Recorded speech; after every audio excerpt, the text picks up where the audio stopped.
Fuaye, rahat bir nefes almaktır. Kendi dünyanı kurmaktır. Bir araya gelmektir.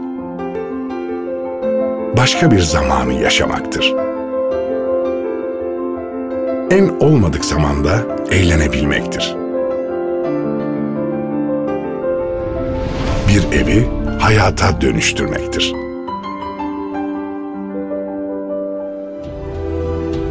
İşte biz bu vizyonla yola çıktık ve Fuaye Süreyyepaşa'yı sizlerle buluşturduk. Yatay yaşam konseptiyle inşa ettiğimiz Fuaye Süreyyepaşa için kısaca az katlı, çok farklı diyoruz.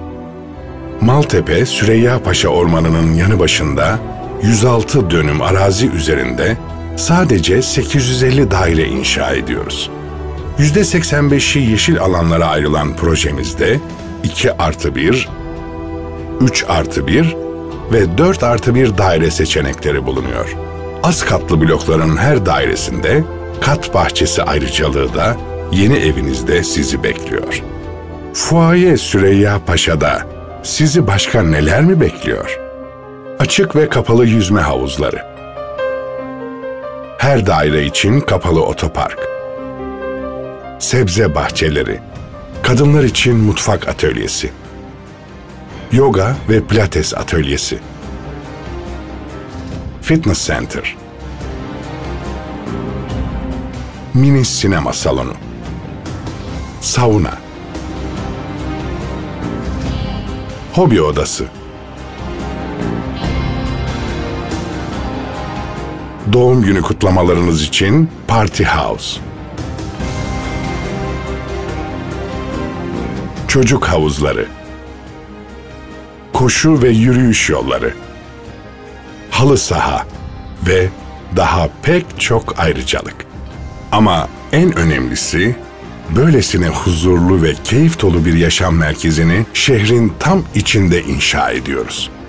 Sahil yoluna 4 dakika, Bağdat Caddesi'ne ise sadece 9 dakika mesafede.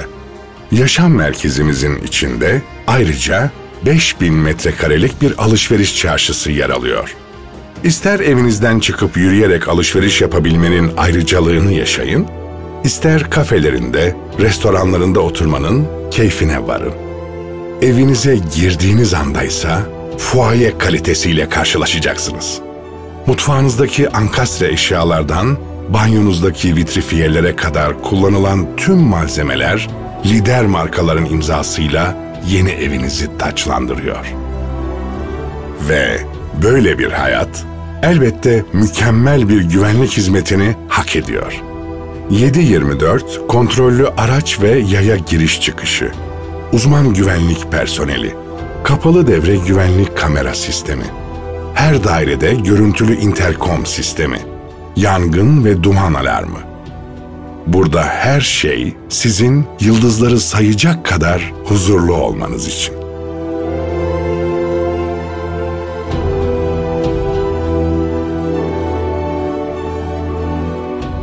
İstanbul'un doyulmaz güzelliğine tepeden bakmak isteyenleri unutmadık. Yaşam merkezimizin içerisinde az katlı blokların yanı sıra 5 ve 6 katlı farklı tipte bloklar da yer alıyor. Seçim sizin. İster ağaçlarla komşu olun, ister bulutlarla.